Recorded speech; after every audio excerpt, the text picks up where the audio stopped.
Fala aí, galera! E aí, meu povo? Até que enfim, galera. Pessoal, como prometido, estamos começando aqui Boteco dos Marines, o episódio inaugural. E eu quero apresentar para vocês as pessoas que vão fazer parte desse podcast, que a gente ainda está decidindo se vai ser de 15 dias. Os detalhes, assim, a periodicidade estamos decidindo, mas eu quero apresentar a vocês. Primeiro, vou começar com Doc, também conhecido como Doc dos Metais. Fala alguma coisa, Doc? Fala, galera. E aí, como é que estão? Bom, esse foi o Doc dos Metais. Temos também Baiano. Baiano, apresente-se. Eu só falo na presença do meu advogado. Muito bem, esse aí foi o Baiano. E temos também o incrível Time Sacalanga. É nós, Marinos, vamos que vamos. É isso aí. E aqui, acho que vocês já me conhecem, o Já Tem Putz de sempre. Bom, galera, é o seguinte, então, esse aqui é o podcast que eu comentei com vocês, né? Eu tô falando com vocês, com as pessoas que assistem meus vídeos, né? Porque já teve os vídeos do canal do Já Tem Putz no YouTube. Já teve, acho que uns 3...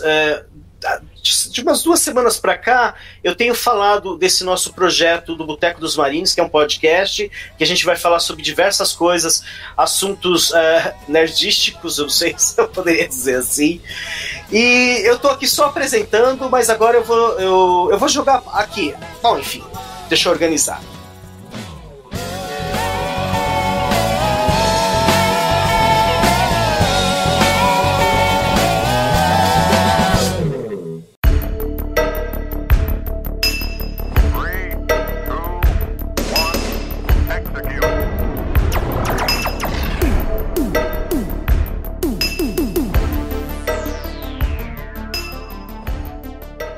Esse podcast, o tema que ele vai falar, né? Nós vamos falar sobre o filme The Martian, ou Marciano, é isso? Perdido em Marte.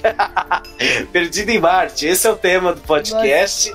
Desculpe interromper, mas nós vamos falar O Marciano durante muito tempo, porque é o que a gente mais assimilou como título. Que, aliás, é até melhor.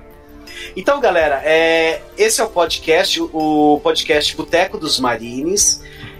A gente escolheu esse nome, Boteco, justamente porque boteco é aquele lugar onde você se junta ali para conversar dos assuntos diversos, de uma maneira informal, sem compromisso com a perfeição. Ninguém aqui vai reinventar a roda.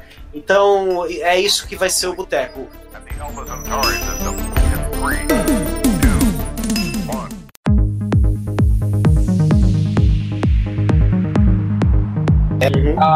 Eu acho que o filme tem algumas grandes ressalvas a serem feitas, né? Um filme com um tom bem mais de aventura, talvez, do que ele vende, né? Acho que ele começa te vendendo uma proposta à la gravidade, aquela coisa do perigo do espaço, de como você pode morrer aqui num piscar de olhos, e conforme o filme vai andando, ele vai tomando aí um outro tom.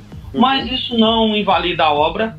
Acho que o Ridley Scott está realmente nesse processo de se reinventar um pouco, né? É verdade. Tá ficando mais pop. Tem gente que vai dizer que não, que talvez o Ridley Scott não seja esse grande diretor que todo mundo gostaria que ele fosse, que ele é um cara que, se você pegar todas as produções dele, ele tá um pouco acima da média, mas não tá aquela coisa fantástica. Mas eu acho que nesse filme, pelo menos, se ele não ganhou muitos pontos, ele não perdeu, né? Conseguiu segurar. Ele sempre leva a ficção científica mais para um fantástico, né? No Blade Runner você tem a questão da robótica, da inteligência artificial extremamente desenvolvida. No Alien você tem, como o próprio nome diz, a presença de alienígenas na sequência do Prometheus. Sim. Então, quando o Ridley ia para ficção científica, ele ia para essa ficção bem mais fantástica. Ali no Perdido em Marte, você vai ter, entre aspas, aquela ficção não é o termo certo, mas eu vou usar assim mesmo, aquela ficção mais pé no chão. Eu queria fazer um parênteses, né? Queria comentar. Enquanto você falava, eu estava pensando aqui. Realmente, as abordagens que a gente teve de Marte, filmes de ficção, né? Falando sobre Marte, quase sempre tem um alienígena. É assim, como se o fato de estar em Marte já não fosse o suficiente. Então eles querem colocar um alienígena, uma criatura lá, uma coisa muito, né? Uma situação muito maior, né? Do que simplesmente o fato de estar em Marte. E essa pegada... O Perdido em Marte, sim, ele é bacana justamente porque ele não coloca lá coisa que Marte não tem. Isso, ele tenta ser realista, né, dentro do que a gente conhece de Marte, né? Isso eu achei isso bem legal. Eu achei isso aí é uma coisa que me surpreendeu, ou seja, não precisaram inventar mais nada, simplesmente a sobrevivência de uma pessoa ali naquele ambiente bastante hostil já é coisa suficiente, né?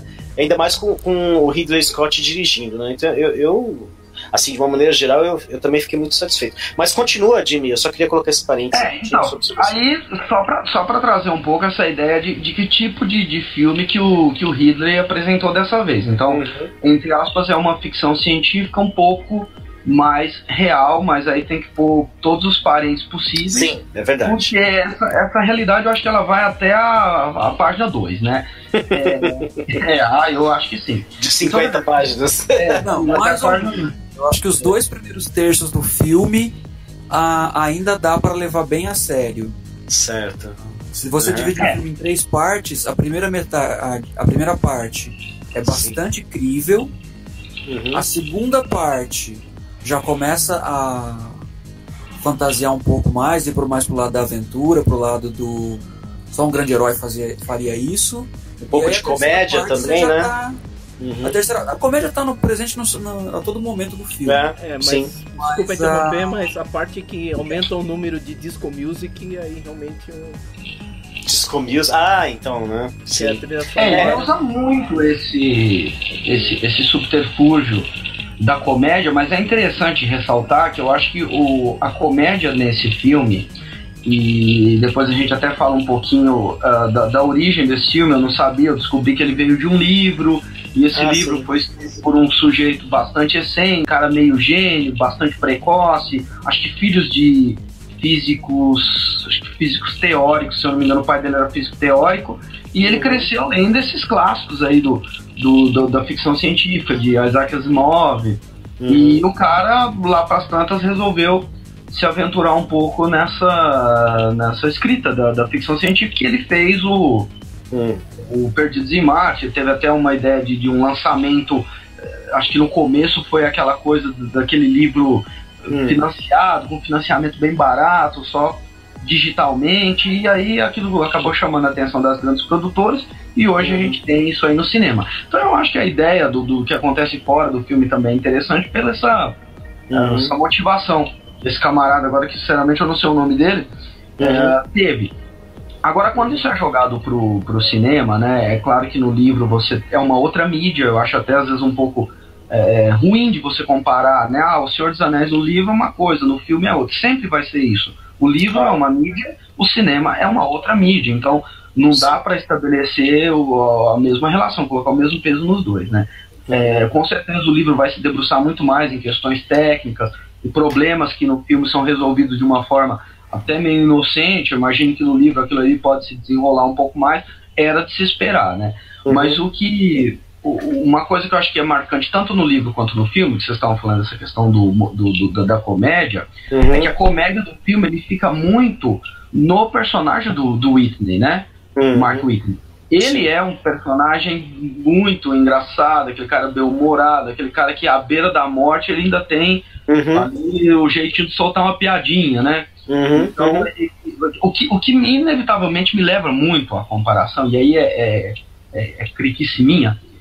Eu gosto muito desse tipo de filme quando você tem você quer mostrar para a pessoa o que seria a hostilidade do espaço, a hostilidade de um planeta com condições impossíveis, né, como a de Marte. É peso grande na realidade, que eu acho que o Gravidade foi o que conseguiu fazer mais, na minha opinião. Sim. Ele realmente, você fica claustrofóbico e você fala o tempo todo, meu Deus do céu, eu tô no espaço E aqui, vida e morte é uma coisa muito tênue, né? Eu acho que o Perdido em Marte, ele até começa a te lançar nessa proposta, mas aí lá pras tantas, até pelo bom humor do personagem, pela quantidade de coisas que ele tem que fazer, em muitos momentos você meio que esquece que você tá em Marte com a sua vida por um fio, né? E ele trabalha bem essa coisa da reviravolta, né? Quando o filme tá mais ou menos tranquilo, ele te dá uma reviravolta pra você ficar preocupado de novo, e aí ele remedia aquele problema, e na sequência acontece. Isso, ele vai brincando. Isso você tem até um nome, esse tipo de roteiro, né? Quando você tem um problema, resolve, tem outro problema, resolve e tal. Ele vai brincando. Só que eu acho que o que ele errou na mão é que ele tem que usar tanto esse recurso, e chega uma hora que acontece o que o Baiano falou. Você tem um cara ali que, sinceramente, se ele chegar pros Vingadores, ele entra. Ele é aceito na mesma hora. Pode vir. Você é o cara que remenda uma base com Silver Tape, meu filho. O que você tá fazendo? Você não é X-Men ainda. Porque ele é incrível demais. E aí eu acho que nisso aí, pra mim, pro meu gosto, erra um pouco a mão. Né? Eu gostaria que ele tentasse segurar mais ali, igual no Gravidade, dizendo, olha, e daqui ali já é um feito incrível. Não precisa muito mais do que isso, né? Sim. Uma hora que eu pensei que daqui a pouco esse cara vai construir um prédio aqui em Marte, já vai fazer colônia, vai abrir o espaço-porto. Eu não sei, eu imagino assim, eu concordo com o que você falou, e eu só acho assim, eu sei que os astronautas, né, todo astronauta, ele é muito complicado você chegar a ser um astronauta, né, você chegar ao cargo de um astronauta, assim, como é que eu vou dizer assim, a escolha, né, são muitas pessoas treinando e tentando chegar lá, o conhecimento que tem que ter, eu imagino que deva ser assim, o top do ser humano, vamos dizer assim, seria um cara capaz de ir para o espaço, que dirá ir para Marte. Então você vai tentar escolher um cara ali que, tudo bem que a especialidade dele era então você pode pegar um bando de petroleiro, dar um treinamento de uma semana e mandar eles também que funciona. Basta. É desafiador mesmo, é um desafio para o ser humano, para o astronauta físico, mental, porque não pode ser qualquer, o cara tem que ser formado, tem que ser muito bom no que faz de formação. E até um desafio político, porque os políticos, as pessoas que vão botar os holofotes em cima dos astronautas, vão ter os seus interesses também. Não, eu não quero que fulano, que tem assuntos polêmicos sobre tal assunto, esteja nos holofotes como representante do meu país ao ir para o espaço. Então, realmente, assim, é um desafio em muitos níveis para ser um astronauta. Eu vou, inclusive... Pegando esse gancho ainda sobre o que é preciso para ser um astronauta, eu queria comentar algo que eu soube e que eu sempre comento que eu acho isso muito interessante, né? Pra gente ver como não é simplesmente vou pegar o Baiano e vou levar ele lá para a estação internacional. Fica aí, Baiano. Não. Por exemplo, não sei se vocês já ouviram falar, uma reação normal do ser humano quando ele está em queda livre, né?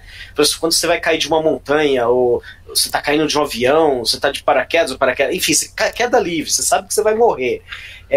Eu não sei, quem souber mais sobre isso, me corta, mas até onde eu sei, o corpo humano, né, o coração começa a bater mais rápido, algumas coisas começam a se desencadear no organismo e a pessoa desmaia. Não sei se é um mecanismo de defesa que o sujeito vai se espatifar lá embaixo, de alguma maneira o cara desmaia, alguns até morrem antes da queda, esse tipo de coisa que acontece, né? Eu ouvi dizer que o que ativa isso no organismo do ser humano é justamente a ausência de gravidade. Porque quando você está em queda livre, pro teu corpo não tem ali o teu peso, né? Você não tem a sensação de peso. É a ausência de gravidade. Ela está atuando em você, mas você não sente. Então, quando você está no espaço, numa estação orbital, você também está com a ausência da gravidade. Então, a sensação é de queda livre. Isso que é curioso. Então, existe um treinamento que os astronautas fazem para aos poucos dominar, né, fazer o corpo entender que ele não está ali num perigo iminente, porque e mesmo com todo o treinamento, acontece muito dos novatos, dos astronautas que vão lá para a estação, eles chegam lá, depois de um tempo eles começam a ter desmaios, né, até eles se acostumar com a sensação de ausência de gravidade. Então, eu acho isso muito interessante. Problemas com a pressão, com a circulação. Sim, ao longo do tempo. Pela ausência de gravidade. Então além do preparo técnico, né, psicológico, tem toda essa adaptação, né? Então é um negócio, mas eu tô só falando assim, eu tô mostrando os pontos, né, de ser um astronauta, o conhecimento que ele tem que ter, mas eu também concordo com o Jimmy que ali ele resolvia tudo assim com muita tranquilidade. Então ele deveria ser realmente o MacGyver tá perdendo pra ele, né? Vamos chegar no meio termo. A ideia que o filme tenta te vender e não consegue é que ele pode ser totalmente realista. Não é, Sim. É uma ficção, é diversão. É feito para ser uma coisa engraçada. Um astronauta real provavelmente não conseguiria fazer aquilo que o Watney fez. Mas até aí, a Tenente Ripley podia também não dar conta de ganhar do Alien, nem o Gladiador poderia derrotar todo mundo que ele derrotou. É ficção. Vamos continuar, por mais que tente passar uma capa realista, Sim. Vamos lembrar que é ficção. Claro, lógico. Sem exagerar um pouquinho, as habilidades do personagem principal tá dentro daquilo que é aceitável para ficção. Sim, não chega a ser um problema. Você né? consegue bater em 2, no máximo 3 ao mesmo tempo. O Batman que toda noite volta para casa mancando, você não vai querer ver esse Batman. Você vai querer ver o Batman que bate em 5, 6 de uma vez. Então, e deixa eu fazer uma pergunta. Eu vou fazer uma pergunta aí. Quem achar que pode me responder, responda. É possível um ser humano viver tanto tempo somente comendo batata? Porque em algum momento a refeição dele acaba e aí ele passa a viver só da plantação de batata. Sim, eu acredito que é possível. Já ouvi relatos de pessoas que passaram 1 ano e meio comendo apenas batata. Ô, louco. Mas o organismo ele vai se debilitando, né? Você vai emagrecendo, porque os nutrientes que te faltam pela única fonte de carboidrato, né? Sim. Vai te debilitando, mas sobreviver é possível. Sim, interessante. Na verdade eu já ouvi histórias de pessoas que ficaram soterradas e que sobreviveram porque tinha ali um papelão e passaram a comer papel. Dali do papelão tirou de alguma maneira, supriu ali o mínimo possível para o cara sobreviver às vezes um pouco mais de dia até vir o salvamento, né? Então... na verdade, tecnicamente, parece que tem uma série de estudos aí, mas não é muito da nossa área, mas existe mais ou menos um consenso que um corpo humano pode aguentar mais de 30, 50 dias, às vezes até mais sem alimento. Na verdade, que você não consegue ficar sem água, né? A água você vai ter uma tolerância ali de uma semana e pouco, até você começar a ter falência múltipla e morrer, desidratado mesmo. Mas com a questão do alimento, sim, o organismo começa um processo de se consumir, né? Acho que as suas reservas, né? Você começa a consumir o que você tem. Você não pode ficar sem silver tape também, que vai ter problema. Exatamente. O silver tape é essencial. Coisa que não pode faltar. Eu já ando com uma na mochila já. O Sacalanga. Então o que acontece? Ele foi ficando doente, na verdade, né? Foi ficando fraco, mas pelo menos a fonte energética, que era o carboidrato, ele garantia. Então ele tinha um pouco de força, né? Mas ele estava bastante doente. Eles até tentam mostrar um pouco isso pela mudança do corpo dele em algumas cenas, né? Que vai ficando magro. Que ficou claro que é um dublê que tá com aquela magreza toda, né? Isso. Quando aparece o Watney totalmente magro, ele tá com uma toalha na cabeça. E quando ele aparece novamente vestido, o uniforme tá servindo direitinho. Então aquela cena do dublê magrelo poderiam ter sido um pouquinho mais caprichadas. Entendi. Assim como... Eu achei que convenceu. Não chegou a me incomodar muito, não. Não me incomodou também. Isso é um detalhe pequeno. Aquelas coisas que a gente vai te falar sobre o final do filme me incomodaram muito mais do que a magreza do dublê.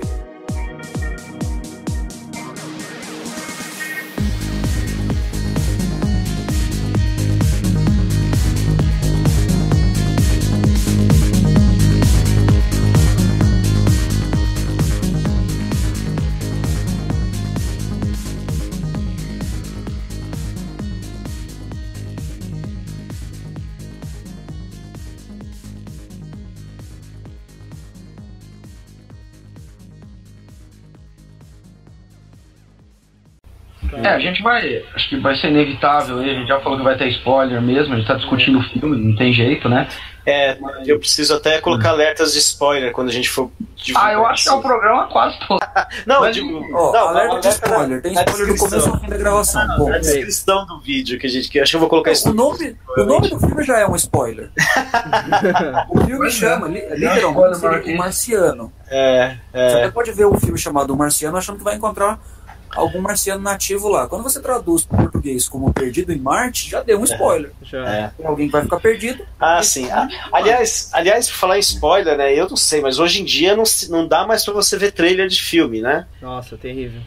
Trailer de filme é uma desgraça. Você o filme, né? Praticamente. Você vê todas as partes do filme, basta o cara ser um pouco esperto para já saber tudo que vai acontecer. Eu tenho saudade, por exemplo, quando eu fui assistir Matrix, né? O Matrix, né? E eu não sabia nada do que se tratava. Não porque... Eu tive a mesma sensação depois que eu vi o filme. Assim, porque não tinha spoiler pra todo lado, não tinha. Talvez se você fosse atrás, você descobriria, mas, cara, e a sensação é tão diferente, cara, quando você assiste filme sem spoiler. É muito bom mesmo. É melhor mesmo. Deixa eu só... Voltando aqui pra questão do filme como filme, eu gostaria de fazer uns comentários e depois até arrumando para a parte final para a gente comentar mais sobre o fim do filme. Sim. Então vamos lá, temos Ridley Scott, que na minha opinião está se reinventando e se reinventando para o comércio. Porque a gente vê pouco assim... Claro, as imagens são maravilhosas, vale a pena ver no cinema pelas cenas de Marte e tudo, mas você percebe muito que é um filme para vender e ele é um filme que tem um público-alvo, que é um público-alvo mais jovem. Sim. Isso é ruim. Mas ainda assim, não é um filme adolescente. Eu acho que tem um pouco. Eu acho que tem um pouco de adolescente, podemos discutir sobre isso, mas eu acho que ele é suficientemente adolescente ao fazer toda aquela coisa do... eu sou um pirata espacial, barbado, e aí eu coloco música disco. Eu acho que ele tem uma boa pegada, o que não é necessariamente ruim, se você for pensar no que eu comentei até com vocês na saída do cinema, que é uma questão, talvez, de divulgação científica da NASA até. Teve, inclusive, um problema aí que... as suspeitas que o pessoal da NASA ficou segurando a informação da presença da água em Marte para soltar essa informação justamente na época do lançamento do filme, para que essas, aí Marte ficaria o tempo todo nas redes sociais e mais gente iria assistir o filme. Que queira ou não, tem muito de propaganda da NASA no filme, com certeza tem dinheiro deles lá. E aí, só comentando, aí nessa nossa inevitável comparação de Perdido em Marte com Interstellar e com Gravidade, a gente vê que com certeza esse Perdido em Marte vai ter um clima muito mais de propaganda e muito mais adolescente que os outros dois. Inclusive, eu vi o Interstellar recentemente, me incomodou, por exemplo, você ter aquele vilão, que você parece um antagonista lá, que é o cara que eles acordam. E aí, de repente, ele tá lá fazendo as sabotagens dele com o símbolo da NASA do peito e tal. Por acaso é o Matt Damon, não é? Que eu ia comentar. Que por acaso é o mesmo ator. Ele gosta de ficar perdido em outros planetas.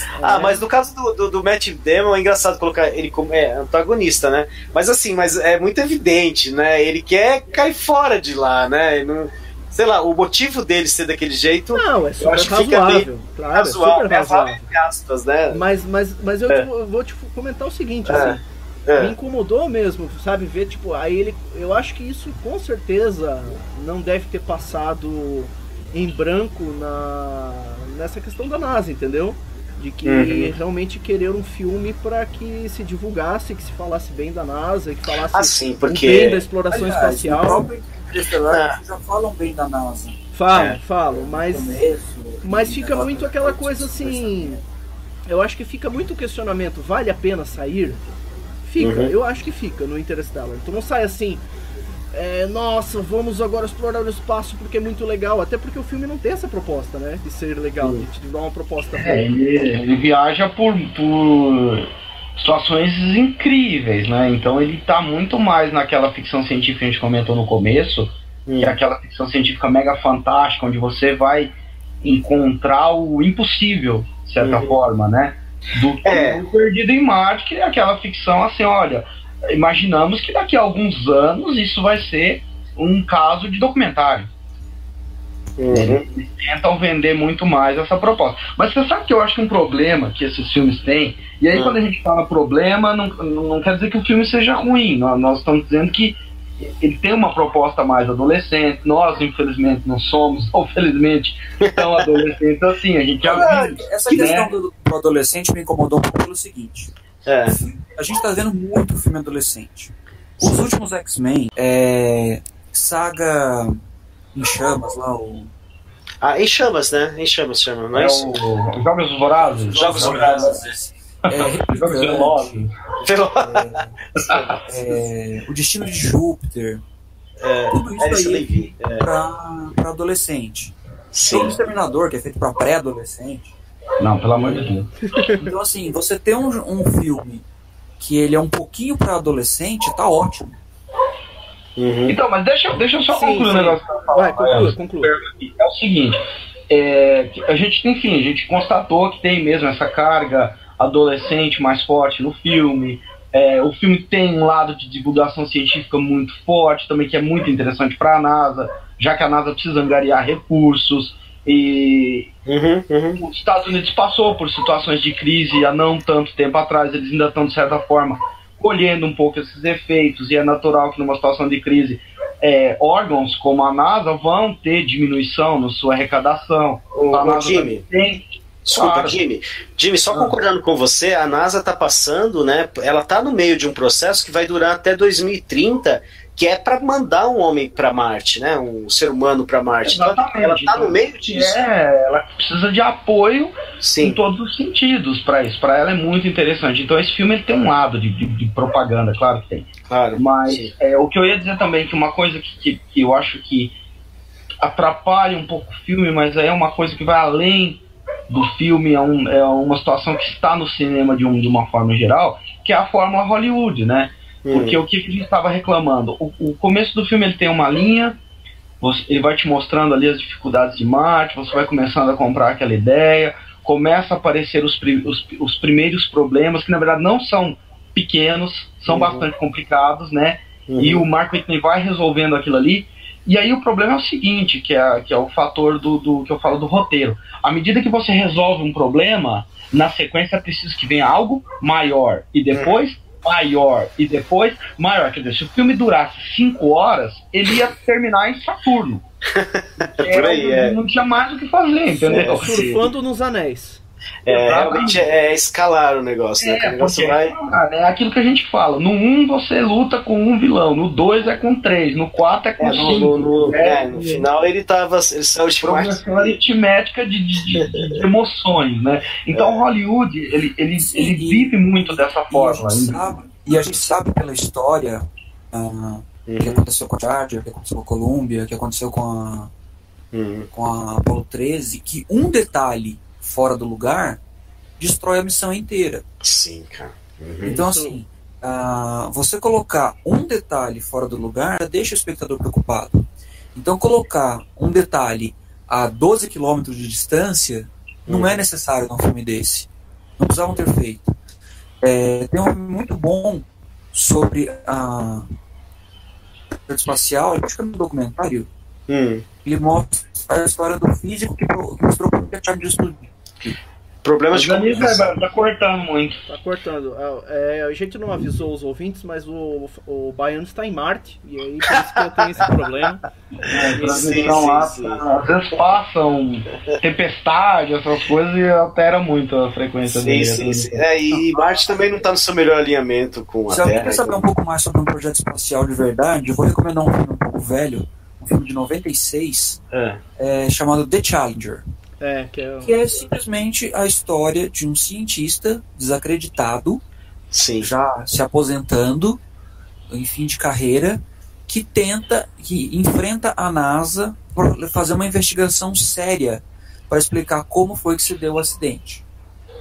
A NASA, A NASA queria mostrar o acidente da Challenger do jeito deles. Eles é que investigaram, né? A opinião pública estava muito comovida e precisava de uma resposta meio padrão, e chamaram um cientista renomado, entre aspas, para concordar com eles. O problema é que eles chamaram o Richard Feynman, que era prêmio Nobel de Física, um sujeito com pelo menos uns 40 anos de carreira científica, um respeito muito grande por ter ganhado o Nobel. O que ele fez de 40 anos de física, para o público em geral, não interessava, porque ninguém entendia. Mas o fato de ele ser um ganhador do prêmio Nobel dava um respaldo para o público em geral. E o filme de 96, acho que é o Denisson que faz o personagem principal, mostra muito bem que um detalhezinho, um parafuso, uma borracha, um pedacinho de vidro fora de lugar dentro de um ônibus espacial vai dar um problema muito grande. Com certeza. Então, isso é uma coisa que o Marciano, em especial a última parte do Marciano, desconsidera completamente. O final ele tem que ser mirabolante.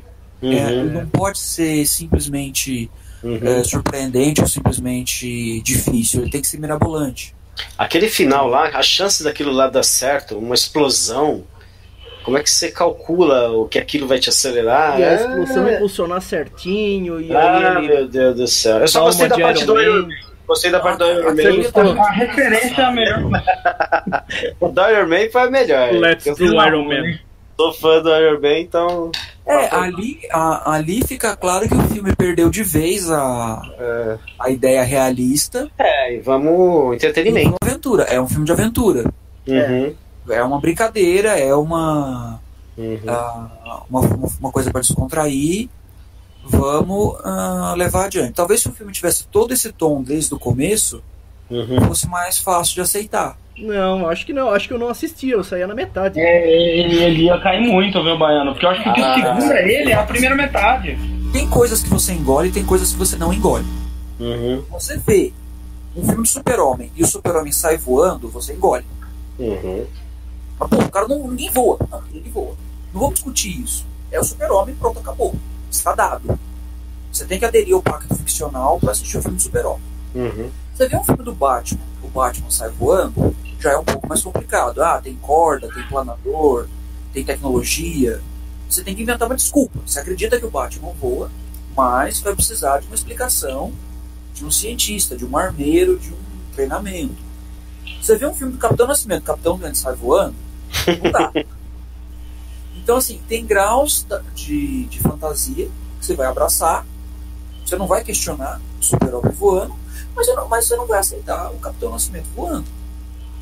E tá certo. O filme todo, ele passa uma ideia realista, ele passa uma ideia de verossimilhança, e quando chega na última parte, quando ele vai subir naquele foguete sem capota para pegar o conversível dele para voltar para a nave mãe, o conversível. Aí você não vê aquela lona com silver tape.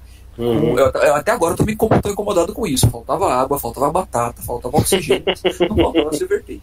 Será que talvez tenha mais propaganda do silver tape do que mas se você for pra parte... Isso é uma grande homenagem aos engenheiros que assistem, porque o pessoal sabe que 50% de todo problema de engenharia é resolvido com arame e silver tape. Exatamente. Tem uma frase, né? Poucos problemas do mundo se resolve com, no caso lá era fita adesiva e chiclete ou arame, alguma coisa assim. Ou um clipe de papel, ou um canivete suíço. Manda uma MacGyver pra Marte. Então. Criatividade, né? Criatividade resolve. Aquele final de voar com a luva do Iron Man, de ficar boiando no espaço, assim, parece o Wall-E da Pixar usando o extintor de incêndio pra ficar fazendo loopings do lado eu também lembrei disso. Da estação. Não sei se vocês se lembram de um filme bem antigo, acho que é final dos anos 80, de um grupo de garotos que vai para o espaço, num ônibus espacial. Sim, A molecada sobe no ônibus assim só pra fazer uma visita, ou tipo uma monitoria de escola. São crianças do programa espacial, mas assim, eles não são astronautas lá pra, quem sabe no futuro, quando adultos irem. Mas as crianças estão lá, entre aspas, brincando dentro da nave, e um robozinho sacana aciona os motores e faz o lançamento. E aí as crianças dentro do ônibus espacial têm que se virar para conseguir voltar para casa. Uma boa história, né? Com os adultos passando as instruções. E tem um determinado momento que um deles vai fazer uma caminhada espacial. Ô, louco! É uma caminhada espacial com corda, uma cadeira parecida com aquela que a comandante usa, com jatos para um lado e para o outro para se direcionar, um braço mecânico para segurar ele. Ele nunca fica boiando no espaço. Isso é muito mais realista. Uma pegada mais realista. O final do Marciano não foi fiel ao que ele propôs ao longo de toda a história. Ele muda muito mesmo. Talvez vocês não gostassem se a história fosse irreal desde o começo. Mas se a história fosse irreal desde o começo, meio e fim, teria uma coerência. Teria um fio condutor só. Mas você começa a história quase realista. Ela fica um pouco mais fantasiosa no meio, mas ainda assim eu pelo menos consegui abraçar a ideia. Dava assim uma aventura que eu conseguia acreditar, porque eu já estava comovido pelo personagem, já estava torcendo por ele. Duvido que alguém estivesse torcendo contra ele. Mas assim, quando chega na hora de arrancar a capota do módulo espacial, fazer o lançamento todo como se estivesse jogando ele com estilingue, torcer para acertar, aí não dá. Olha, eu vou tentar fazer uma pequena defesa do porquê talvez eles resolveram colocar essa capota de lona, e se é que eles estudaram para isso, acho que um pouco, né, o pessoal do meu canal sabe que eu jogo muito Kerbal Space Program, e aí a gente mexe muito com jogos espaciais, vamos visitar Duna, e Duna na verdade é toda baseada em Marte, né, então no jogo eu já fui várias vezes para Duna e voltei. Kerbal Space Program, para quem não sabe, eu tô falando disso, que é um jogo de simulação espacial. E por conta disso eu sei poucas coisas de Marte. Eu sei, por exemplo, que Marte, a atmosfera ela é mais baixa que a da Terra e ela é mais rarefeita, né? A pressão é menor. Não sei por quê. Porque eu não sei. Mas ela é assim. Eu não sei se isso eles sabem disso e falam, não, vamos, aqui dá pra forçar porque tem uma brechinha. Então aí eu também não sei, mas eu só tô jogando essa informação. Talvez justifique eles quererem, mas mesmo assim parece um pouco meio... Mas eles precisavam liberar massa, né? Eles precisavam diminuir o peso, né? Então por isso que eles foram tirando todo tipo de peça daquele módulo que tinha que subir, né? Sim, mas se eu não me engano foi o Doc que comentou isso. A ausência ia alterar tanto a aerodinâmica do módulo que a chance dele se desviar da trajetória seria muito grande. Ele perde muito mais tirando aquela tampa do que deixando. Perde a aerodinâmica, isso é verdade.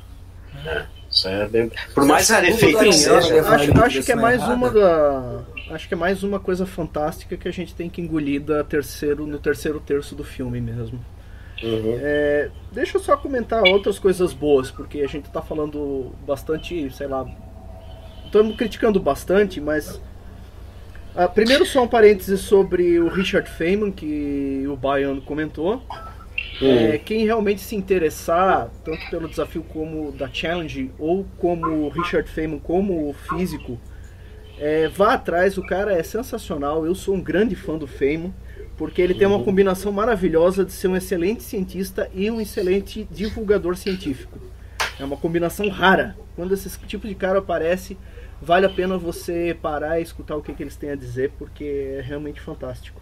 Ainda mais no Brasil, né? Porque no Brasil quem faz divulgação científica não é tido como cientista de verdade. Exatamente, mas isso é no mundo todo, porque realmente são habilidades diferentes, sabe, Baiano? Não, mas no Brasil é um preconceito muito grande. Eu já vi professor em sala de aula que o livro do fulano não era bom porque era de divulgação científica, não era ciência de verdade. Então. Talvez recalque do professor que não conseguiu escrever um livro tão bom quanto. Pode ser. E aí, elogiando o filme de novo, né, pegando o gancho, eu acho assim, o filme gosta de elogiar os cientistas. Então você tem um pedaço assim, são links assim que quem tá na graduação, quem tá terminando a graduação, pega aquelas frases e se identifica com elas.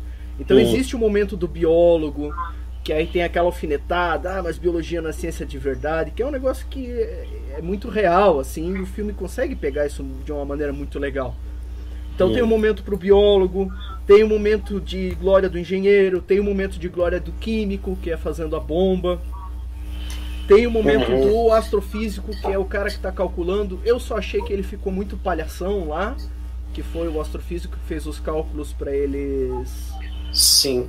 Para eles desviarem a trajetória e tal. Como você faz o grampeador dar a volta no seu chefe. Exatamente. Apesar dele ser muito estereotipado, acho que também foi feita ali uma homenagem aos astrofísicos e tal. E eu acho que isso é um ponto muito legal. Quem já está entrando na área de exatas ou uma ciência dessas que são comentadas e homenageadas acaba se identificando. Eu acho que isso é uma coisa muito legal do filme.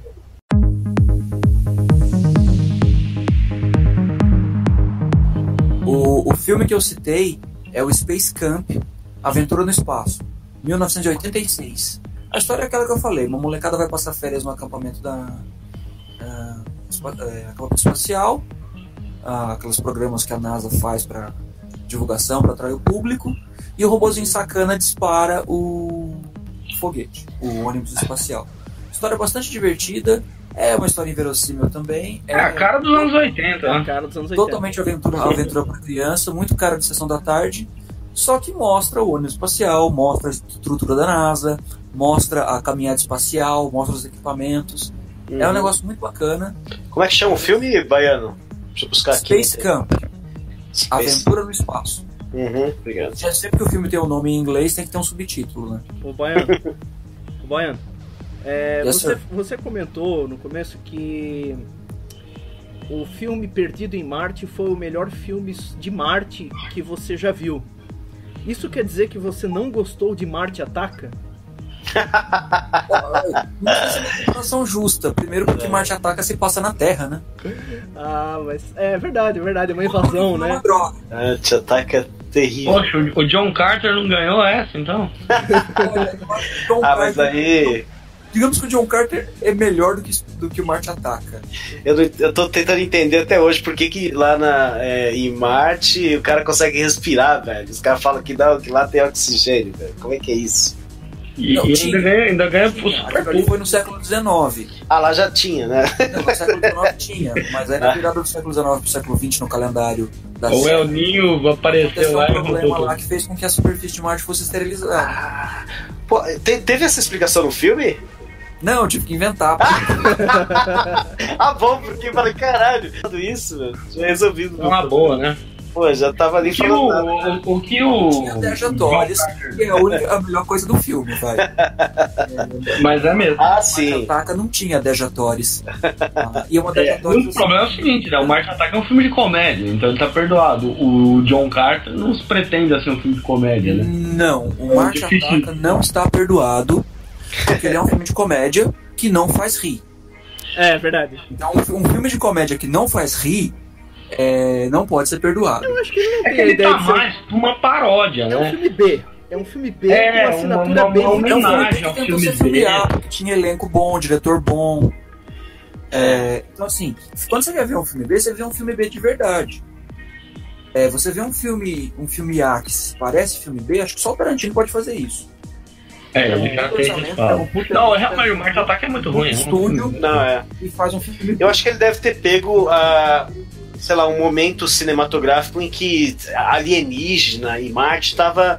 Acho que era Independence Day, não é? Acho que Independence Day deu uma mexida na galera e ele veio na onda aí pra fazer uma. E aí. Carro, né? Então, exatamente. Acho que aí que ficou mais famoso. Mas se não fosse nessa época, acho que não tinha ficado tanto, acho. E o John Carter, eu acho que ainda. Não me entenda mal, não me entenda mal, assim, antes de soltar os cachorros em cima do Marte Ataca, vamos ver o que era aquele negócio. Eu adoro o Tim Burton. Eu sou fãzaço do Tim Burton. Você não vai me. Ele é louco. Ele é louco, Tim Burton. Ele é um bom louco. Ele é um bom louco. Aquele das tesouras, não, da tesoura, que fazia esfirra. Eduardo Mãos de Tesoura. E tinha o das esfirras também, não é? Que os caras matavam as pessoas pra fazer esfirra. Isso, esse aí é interessante. O Barbeiro Coisa Ruim da Rua Prima. Esse filme, eu gostei desse filme. É interessante. O Tim Burton, ele é um cara visionário, né? Ele só acerta, entendeu? O Marte Ataca é a exceção que faz uma regra. Batman de Tim Burton. Batman, que é o do Tim Burton é aquele. Qual que é? É o que tem o Arnold Schwarzenegger, não? Que é o... Não! Quer morrer, JP? Qual que é o Batman do Michael Keaton. do Michael Keaton. Do Michael Keaton. Aquele é o... Não, o Michael Keaton, eu já vou dizer, na minha opinião, o melhor Batman. Oh, polêmica! É o melhor. É o melhor. Eu vou dizer tem porque 3 horas só pra o falar Michael sobre isso. Keaton é o seguinte. Assim. Vamos voltar a falar de Batman, que se você começar a falar que qual é o melhor Batman, eu preciso dizer tem um monte de gente sem memória que nem viu o filme. Os outros interpretavam o Batman. Só viu o filme. Presta atenção. Dele. Não, os outros interpretavam o Batman. O Michael Keaton, ele acreditava que era o Batman, cara. Essa é a diferença. Ele tava... é muito bom o trabalho dele mesmo. Eu adorei aquilo lá.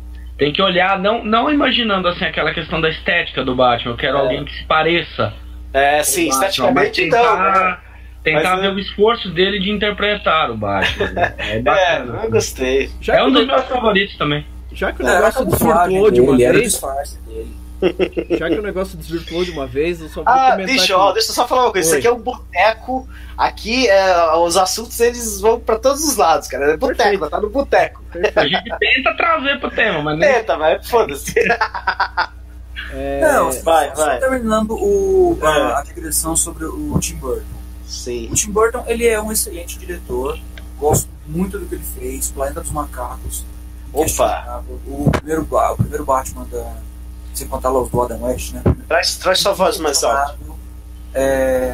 Sweeney Todd, inquestionável. O Peixe Grande é dele, né? O Peixe Grande é dele. Isso eu não vi ainda. Eu não lembrava. Peixe Grande Fábrica de Chocolate. Ele é literalmente fabuloso, né? É uma fábula que ele tá contando. Agora, o Marte Ataca era um filme que ele não precisava no currículo. É verdade. Talvez não é ruim, mas não vai faz pra falar que ele não se acerta sempre.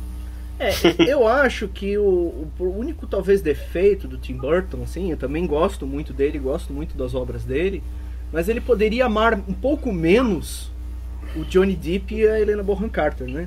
Porque vicia um pouco ver sempre. Contrato vitalício deve ser aqui. Deve ser. Os três eles se amam. Os três se amam de um jeito exagerado, né? É muito... O Jack Nixon tá no Marte Ataca? Tá.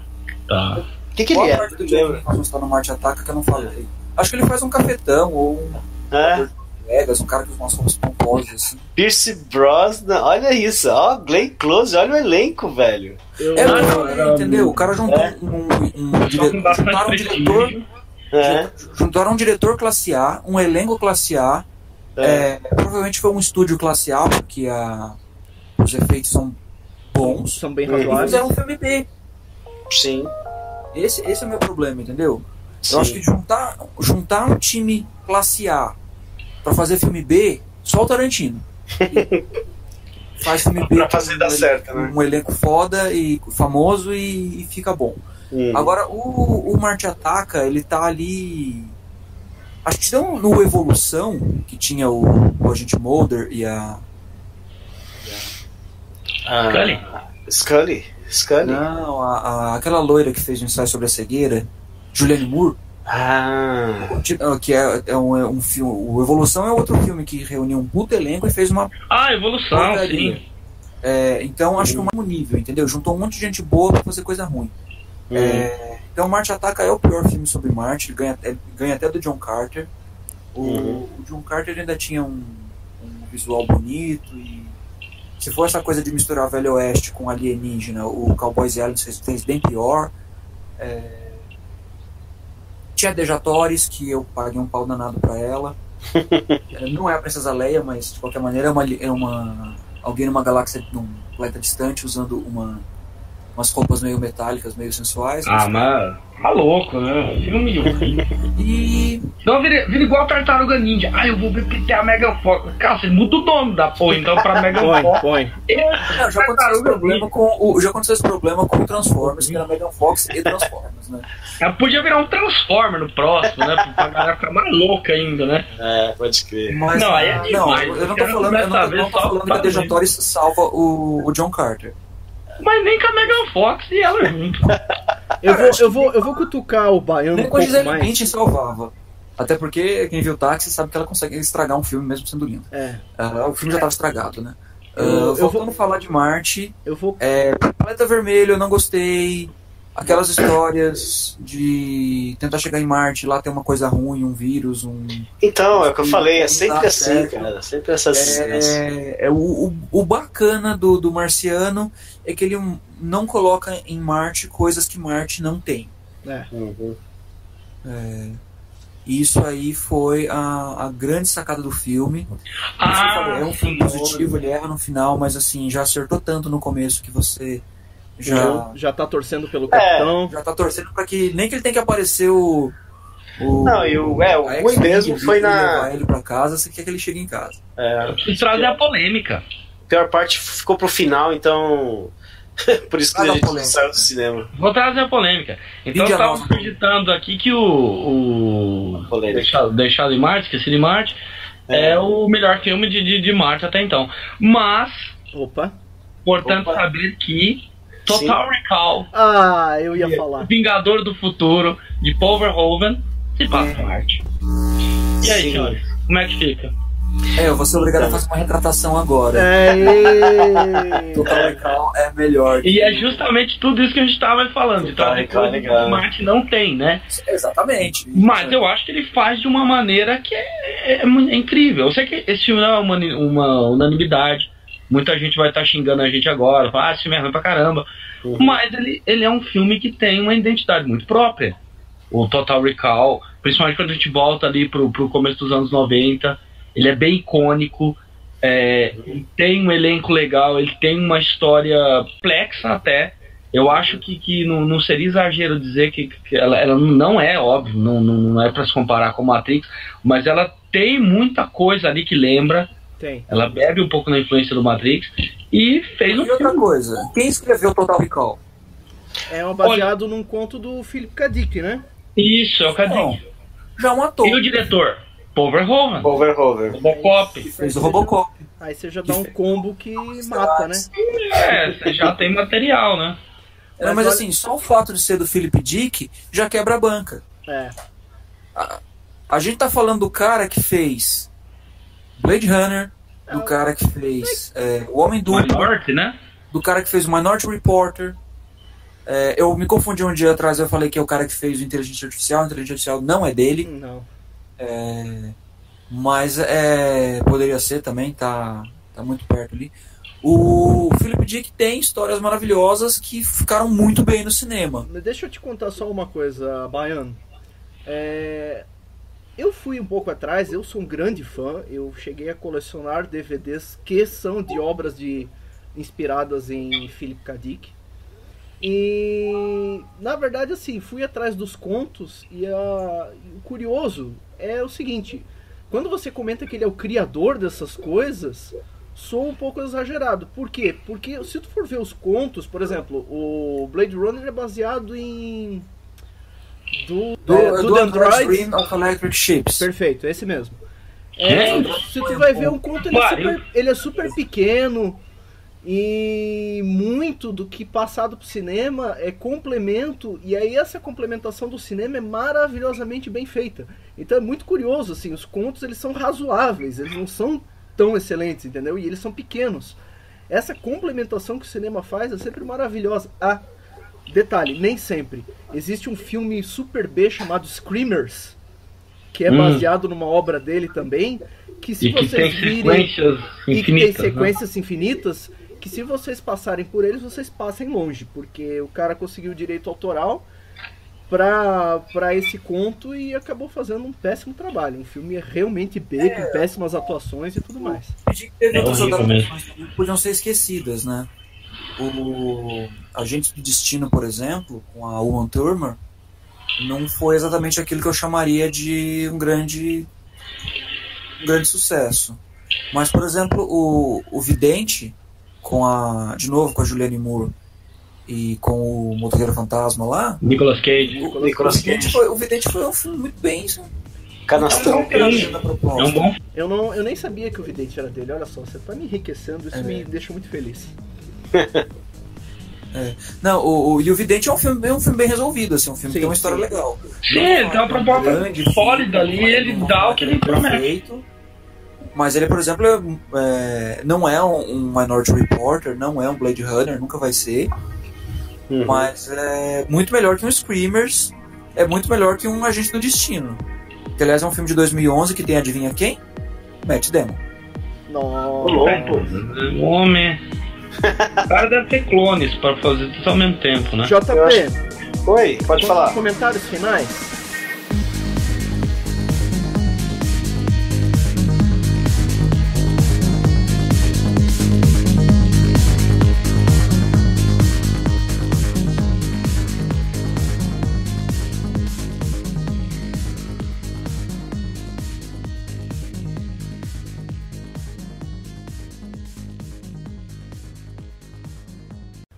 Comentários finais. Já estamos... Agora a gente vai comentar os créditos do filme, a fonte que o diretor usou, a cor da fonte. Sim, comentários finais. Mas antes eu queria dizer o seguinte, eu estou muito feliz, né? Porque assim, nós 4 aqui, nós somos amigos e nós nos conhecemos já há muito tempo. E essa conversa que, se tudo der certo, vai para o YouTube, e vai ser o primeiro episódio do Boteco dos Marines, ele é só uma amostra do que sempre foi as nossas conversas, né? Quando a gente se reunia para conversar, e aí a gente pensava assim, poxa, às vezes saem coisas legais, né? Às vezes, né? Saem coisas legais das nossas conversas. A gente pensou assim, poxa, seria legal se a gente pudesse criar um podcast disso aqui tudo, e que mais pessoas pudessem ouvir as nossas...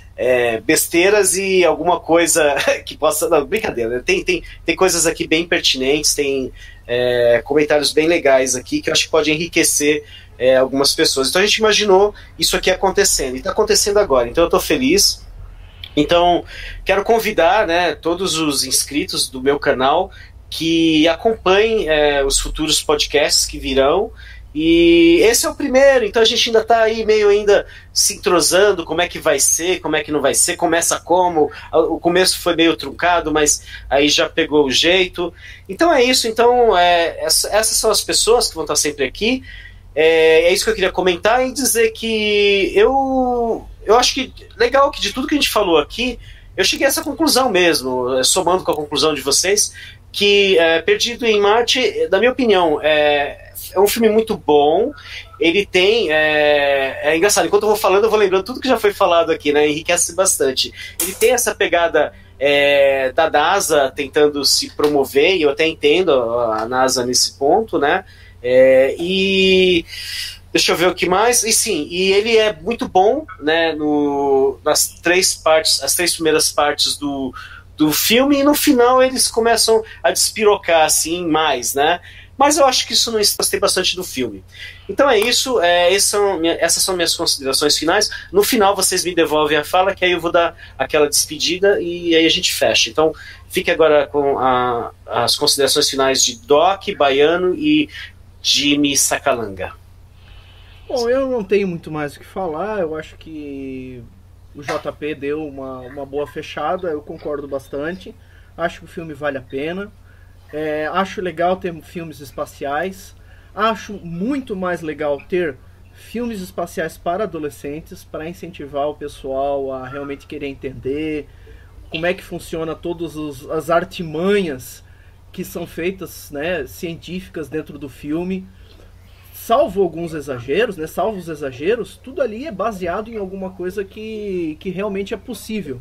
Então eu acho que isso desperta a curiosidade do pessoal. Então por isso, sei lá, de 5 estrelas aí eu dou 4,5 pro filme, fácil. Legal. Baiano? Olha, já que temos aqui nosso minuto de sabedoria, né, a gente finge que é inteligente, eu vou terminar a minha fala com a frase de um psicólogo norte-americano chamado Gordon Livingston, que fala: não procure perfeição num mundo imperfeito. Perfeito. Faz um é todo mundo. É que eu falei assim, perfeito, né? Tipo, porra. Então assim, não procure perfeição no mundo imperfeito. O filme teve pequenos detalhes que incomodaram pela falta de verossimilhança, mas não comprometeram a diversão. Não é um dos grandes filmes do Ridley Scott, não é um Gladiador, não é um Blade Runner, não é essa a proposta. É um filme divertido, é um filme bacana, é um filme que eu acho que sobreviveria a uma segunda assistida. Sim, também acho. E é um negócio que assim, vale muito a pena ver. Recomendei no começo, recomendo agora de novo. Ok. Tá. Agora, com a palavra, esse excelentíssimo Jimmy Sacalanga. Sacalanga, senhor? Sacalanga! Sacalanga! Bom, é um bom filme. Acho que cumpre o papel, cumpre vários papéis, né? O primeiro de ser uma aventura. Ele é um filme que você tem aquela pegada de aventura, você se diverte, você gosta dos personagens, você torce por eles, né? O elenco é bacana, parte técnica tá muito bem feita, tá bonita. Quem puder ver em 3D, tá aquele 3D que não é agressivo, aquele 3D de profundidade, que é bacana de se ver, tem, né? Toda essa coisa do espetáculo visual, que o Ridley Scott tem um pé muito forte aí, né? Desde do Blade Runner, ele já disse que ele dessas questões técnicas, né? Agora, eu acho que ele tem uma veia muito forte, como a gente falou, mais para um público adolescente, né? Talvez isso seja uma questão nossa, né? Como é um tema que a gente gosta muito de ficção científica e a gente já teve a oportunidade de ver muitas coisas, a gente acaba ficando mais enjoadinho, né? Eu, talvez, mais até. Fica um pouco enjoadinho e aí você começa a querer comparar com outras coisas e tal. E aí pode ser até um pouco injusto, porque é aquela coisa de gostar do filme pra mim e não de ver o filme como uma obra, como o valor que ela tem. Acho que ela tem um valor muito grande, como o Doc falou, na questão da divulgação científica, né? É algo muito importante, o cinema tem um papel grande nisso, a gente sabe. A NASA achou bastante interessante também a propaganda que ela colocou ali, só que não é uma coisa forçada, é uma coisa bacana de ver, você fica empolgado de ver aquelas tecnologias, aquele pessoal todo e tal. Então o filme vale muito por isso. Eu acho que não vai ser um grande clássico a ser lembrado, para mim não está no mesmo nível de gravidade de jeito nenhum, né? Não é o definitivo de espaço, mas muito pelo contrário, passa longe disso. É verdade. Eu acho que a gente tem quase que 2 filmes ali, até a primeira metade ou até os 2/3 do filme você tem uma coisa, aquele momento final ali você tem um Velozes e Furiosos do espaço bem marcado, mas não compromete, né? Interestelar, por exemplo, na minha opinião, marca muito mais. Eu acho que o Interestelar, um dia a gente ainda pode conversar sobre ele. A gente pode fazer um... É mais usado na proposta. Não sei se isso é melhor ou pior, né? Acho que tem muito assunto para falar do Interestelar. Sim. Quem ousa mais, erra mais também. Mas a questão do Perdido em Marte é isso. Ele tenta te vender uma coisa, a coisa do realismo, do perigo, da questão de olha como tá em Marte. Ele vai mais ou menos te vendendo isso e lá para as tantas ele deixa um pouco isso de lado e entra forte nessa aventura que é mais ou menos o que a gente falou. Em especial isso me incomoda um pouco, mas isso é uma questão minha. Então por isso eu vou dar de 5, a nossa nota máxima, eu vou dar 3 fuzis e uma 9mm. 3 fuzis. Então 3 fuzis e meio. 3 fuzis. Pronto, tá definido o padrão de... É o que leva aqui de mim. O padrão de pontuação. Quantos fuzis você dá? Cara, eu dou 6 fuzis. 6 de 5? Não, a escala de quando? De 10? A escala de 5. Mudou. Na escala 5 ou de 1 a 5? Na escala de 5 eu dou... Pode dividir o fuzil no meio? Pode, eu dei um 3,5. 2 fuzis e meio mais 3 balas. Nossa. 2 fuzis e meio. Isso deve dar uns 2,8, mas um pouquinho menos que eu. Tá testando. Mais alguém quer falar alguma coisa? Alguma consideração? Eu quero. Então tá. Não, eu acho que é muito legal essa oportunidade que a gente tá tendo aí. Na verdade, a gente tá fazendo, eu acho que como você disse, JP, trazendo um pouco dessas conversas que a gente sempre tem, né? Sem pretensão, né? Não vamos trazer aqui o podcast que vai definir a maneira de falar de cinema, Deus me livre, né? Sim, não é esse o... Não é nossa pretensão. O objetivo. Não somos os entendedores pica da galáxia. Não, a gente quer trazer um pouco essa experiência que a gente tem de conversar, né? De conversar sobre temas que a gente gosta, de compartilhar e de repente esperar que o outro fuzileiro aí, camarada que tá do outro lado, vai ouvindo essa conversa e entre momentos que concorde e discorda, se divirta, como a gente tá se divertindo agora, né? Então eu acho que foi muito bacana, senhores. Foi uma honra, senhores, servir aqui. Eu também, Marines, foi uma honra também estar com vocês. Foi uma honra. Mais alguém quer fazer algum comentário? Foi uma honra estar com vocês. Pessoal, então, esse foi o Boteco dos Marines número 1, né? O primeiro, aquele que é o divisor de águas, não, mentira. O filme que deu origem à série? O filme que deu origem à série, o piloto, né? Mas é o seguinte, esse podcast... O piloto, o copiloto, mais 2 tripulantes. Mas é isso, galera, é despretensioso mesmo, é uma conversa entre amigos, enfim, e... Bom, então tá, isso vai estar lá no... Vocês já devem estar assistindo, obviamente, aí no YouTube, e se vocês quiserem comentar alguma coisa, deixe os comentários aí, na seção de comentários aí do vídeo, podem comentar, fiquem à vontade, e a gente ainda não sabe exatamente quando será o próximo, a gente pretende continuar fazendo os podcasts, não sei, a periodicidade a gente ainda vai decidir, pode ser 15 dias, pode ser um pouco mais, um pouco menos, mas é isso. Pessoal, então, tudo bem? Vamos despedir então? Hey ho! É isso, né? Hey ho! Galera, um grande abraço a todos. Um abraço então do Já Tem Putz, né? Um abraço aí do Doc, do Baiano, Jimmy Sacalanga. A gente se vê então no próximo podcast. Uhá! Uhá! Grito Marinho! Um abraço. Marinho. Falou, galera, um abraço. Fomos! Tchau!